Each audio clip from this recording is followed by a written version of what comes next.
Salut tout le monde, c'est Michael Développement et aujourd'hui on se trouve pour une nouvelle vidéo dans laquelle je vais vous expliquer comment créer des interfaces graphiques stylées, modernes en Python. Pour cela, je te propose de te faire découvrir un nouveau module, Custom Tkinter, qui est une surcouche du module Tkinter bien connu en Python, qui nous permet de créer des applications de bureau facilement. Ce module rajoute plein de fonctionnalités qui rendent beaucoup plus modernes vos applications de bureau et c'est pour ça que j'ai décidé de vous le présenter aujourd'hui. Je vais te montrer la supériorité de ce module avec deux exemples. Tout d'abord, je vais te présenter une application rapide que j'ai créée avec le module Tkinter de base. C'est une page que j'ai fait moi-même plutôt rapidement, mais vous pouvez le voir qu'elle n'est pas non plus super agréable visuellement. C'est assez brut, une application assez vieille on a l'impression. Bon, je suis peut-être un peu dur avec le module, mais c'est vraiment pour vous montrer qu'avec le deuxième module, Custom Tkinter, on peut créer des applications vraiment ultra stylées. Vous pouvez voir que là c'est beaucoup plus agréable. Avec plein de fonctionnalités super intéressantes, on peut vraiment tout personnaliser, on peut mettre des borders, ce qui n'est pas possible avec Tkinter de base, ou encore le fait qu'on peut vraiment personnaliser la hauteur, la largeur de tous les éléments de la page, avec ce petit slider qui n'existe pas en Tkinter de base, il est beaucoup moins joli, ou le fait qu'on puisse passer d'un mode dark à light ultra facilement dans ce module. C'est implémenté directement dans le module. C'est super agréable et super bien. Donc j'ai décidé de te montrer toutes les petites astuces qu'il y a dans ce module pour créer des interfaces graphiques encore plus jolies en Python. Allez, c'est parti!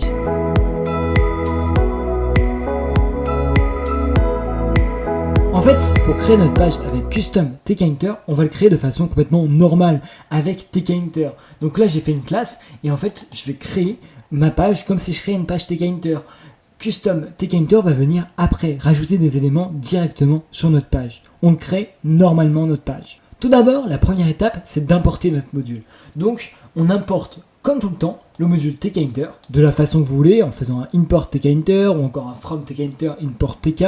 On s'en fiche. Tout ce qui compte, c'est que ça vous plaît ce que vous faites. Vous faites comme vous le souhaitez. Puis, on va importer le module Custom Tkinter. Il faut vraiment importer le module Tkinter. Le module Custom Tkinter est une surcouche de ce module. Si le module n'est pas installé sur votre machine, vous avez juste à ouvrir un terminal et à installer ce module avec la commande pip install et vous prenez Custom Tkinter. Moi, il est déjà installé, du coup, ça ne va rien faire. Comme je l'ai dit dans l'introduction, ce module nous permet de mettre en place un mode dark et light super facilement. Avec la commande Custom Tkinter, donc on rentre dans ce module et on va chercher la fonction setApparenceMode, où il y a trois modes possibles. Tout d'abord le mode dark et light et le mode system qui est disponible uniquement sur macOS. Mais vous allez me dire, ça sert à quoi de mettre le mode en dark ou en light? Eh bien on va le voir tout de suite, c'est super utile. Je vais prendre un exemple très simple. On va prendre setFrame. Vous pouvez voir que quand je lance mon programme, elle a une couleur de base. Donc c'est la couleur du module qui nous donne cette couleur assez jolie. Quand j'appuie, il change automatiquement de couleur, sans rien que j'ai besoin de faire. Mais si vous voulez vraiment spécifier une couleur, c'est possible. Donc pour cela, on va aller chercher le paramètre qui correspond à la couleur. C'est-à-dire FGColor dans ce module. Donc on va faire un FGColor égale, et là on va ouvrir un tuple pour renseigner les deux couleurs.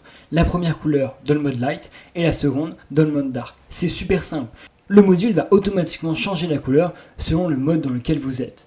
Donc par exemple dans le mode light, je vais mettre un red et dans le mode dark, je vais mettre par exemple du yellow. Comme ceci. Pas oublier la virgule, je lance. Vous pouvez voir que comme on est dans un mode light, la couleur est rouge. Mais par contre, si je passe dans un mode dark, la couleur change automatiquement par le module parce que j'ai appelé la fonction setApparenceMode et j'ai changé le mode. C'est super simple. J'en ai fini avec le mode dark et light.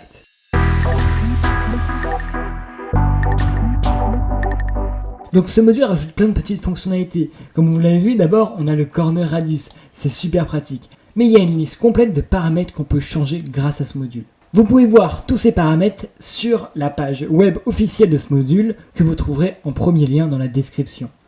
Si on descend et par exemple on va sur le bouton, là on a tous les nouveaux arguments qui existent. Donc le texte est toujours valable dans les tous, mais le corner radius c'est un truc nouveau, la height aussi, ou encore le border width, le FGColor, background color, border color et le hover, le fait que quand on survole notre élément, il y a une certaine couleur qu'on peut activer ou désactiver, juste ici.